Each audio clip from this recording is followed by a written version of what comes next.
NDP को राजनीति खालामग्रा प्रमद बर' मुर्दाबाद XNDP को राजनीति खालामग्रा प्रमद बर' मुर्दाबाद दिनै बिटिआर गोजोन गोरोबथानि गोजोन सान आरो बिटिआर नाङैनो बे गोजोन गोरोबथाखौ दाब दाब ओनसोलाव गोजोनै फालिदों।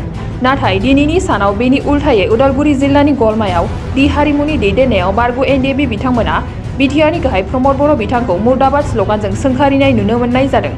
NDP को राजनीति खालामग्रा प्रमद बर' मुर्दाबाद XNDP लोगोसे बिटिआर सोरखारखौ सोंखारियो। बिथांमोननि दाबिनाय बायदिब्ला NDFBनि गायसनगिरि रन्जन दैमारिजों लोगोसे जेलाव थानाय गासैबो NDFB बिथांमोनखौ उदां खालामनांगौ होननानै दाबि दैखांदों। दिनैसिम बिटिआर सुक्ति जानाया 2 बोसोर जालांबाय। थांनाय 2020 मायथाइनि 27 जानुवारियाव जे बिटिआर सुक्ति जाबाय। बिनि उनाव जों NDFBफ्रा आखायाव जिखिनि हाथियार दङमोन बे गासैखौबो आसाम सरकार आरो भारत सरकारनो जों गथायबाय। जोंहा केम्प दङमोन, जोंहा सिस्टेम दङमोन, आफाद दङमोन, गासैखौबो जोङो डिसबेन्ड खालामजोब्बाय। नाथाय दिनैनि तारिखाव जों नुदों दिनै जों एक्स NDFB हिसाबै जों गसंनानै थानांनायानो जाहैबाय जोंहा मोनसे हमायसा दङ।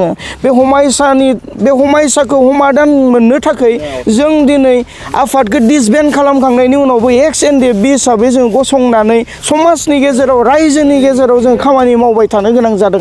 दिनै जोङो नुनो मोनदों खैथामान लिडारफोरखौ एसि रुम सिङाव थानानै मिडिया लेंहर खोथा बुंबाय थायो आरो बे खोथा बुंनायानो सोरखौबा रायखुमानाय, सोरखौबा डाउन होनाय, सोरखौबा गाज्रि बुंनाय बेबायदि खामानिफोरखौ जों मावबाय थानाय नुदों। दिनै नोंथांमोननि खौरां बिजोंनि गेजेरजों आं बेखौनो फोरमायगोन। दुलाराय बर' फरायसा आफादनि आफादगिरि दं, नेहाथारि दं, बरंस दैदेनगिरिफोर बिथांमोना दिनैनि तारिखाव एसि रुमाव जिरायै मिडिया लेंहरल' सोरखौबा सोंखारिनाय, सोरखौबा गाज्रि बुंनाय बेबायदि खामानिफोरखौ बिथांमोना मावबाय थादों। दिनै जोङो बारग' NDFB जानानै बिथांमोनखौ जोङो खावलायगोन जे नोंथांमोना मिडियानि सिगाङाव एसि रुम सिङाव जिरायनानै मिडियानि सिगाङावल' खोथा बुंबाय थानाया समाज सिबिनाय जायाखै, हारि सिबिनाय जायाखै, समाज दानाय जायाखै। दिनै नोंथांमोना हारि सिबिनो थाखाय आफादगिरि जानानै दङबा दुलाराय बर' फरायसा आफादनि दैदेनगिरि जानानै दङबा समाजनि गेजेराव फै, रायजो राजानि गेजेराव फै, खामानि मावफै, बेखौ जों आपिल खालामगोन।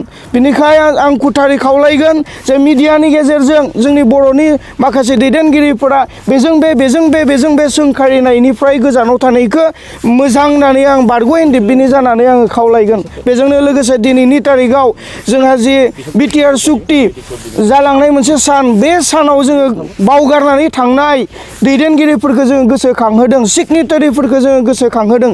जेसेबांखिनि बिटिआर सुक्तिनि सिगनेटारिफोर दङ, सागोनगिरिफोर दङ, नोंथांमोनखौ जोङो गोसोखांहोदों।